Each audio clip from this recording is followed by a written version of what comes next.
इराणचे सर्वोच्च नेते खामेनेई यांचा मृत्यू. इराणी मीडियाकडून खामेनेईंच्या मृत्यूची पुष्टी.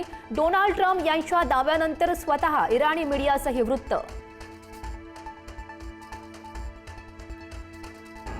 खामेनेईंच्या उत्तराधिकाऱ्याची घोषणा. खामेनेईंच्या नंतर इराणची सर्व सूत्र त्यांच्या मुलाकडे. मुस्तफा खामेनेई इराणचे नवे सर्वोच्च नेते. खामेनेईंच्या मृत्यूनंतर अवघ्या इराणवर शोककळा. इमाम रेजा दर्गा परिसरात आक्रोश.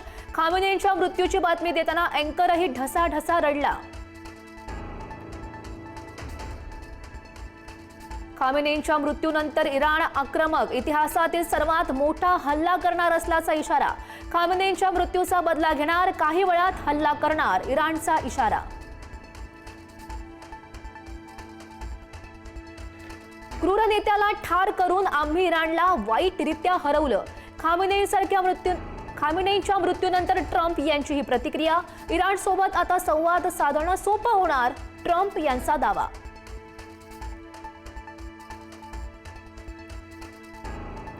इराणच्या मिसाईल सिस्टीमवर यूएस लष्कराचा हल्ला. इराणच्या मिसाईल सिस्टीमवर केलेल्या हल्ल्याचा व्हिडिओ ट्विट. यूएसच्या सेंट्रल कमांडकडून हल्ल्याचा नवीन व्हिडिओ पोस्ट.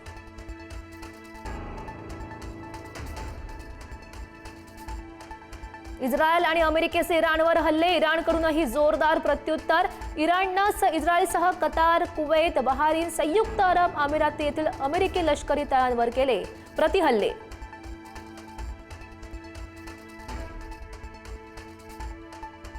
इस्रायलकडून इराणची राजधानी तेहरानसह अनेक शहरांवर मोठे हल्ले.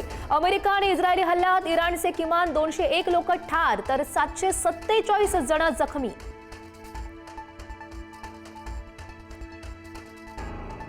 अमेरिकेच्या काही ठिकाणांवर इराकचा हल्ला. अमेरिकेच्या इराकमधील लष्करी तळांवर हल्ला. इराकच्या इरबिलमधील लष्करी तळ उडवलं. इराण इस्रायल युद्धाचा भडका दुबईपर्यंत पोहोचला. दुबई विमानतळावर इराणचा क्षेपणास्त्र हल्ला. 4 कर्मचारी जखमी. विमानतळ रिकामं करण्याचे आदेश. सुरक्षेच्या कारणास्तव सर्व उड्डाणं अनिश्चित काळासाठी स्थगित.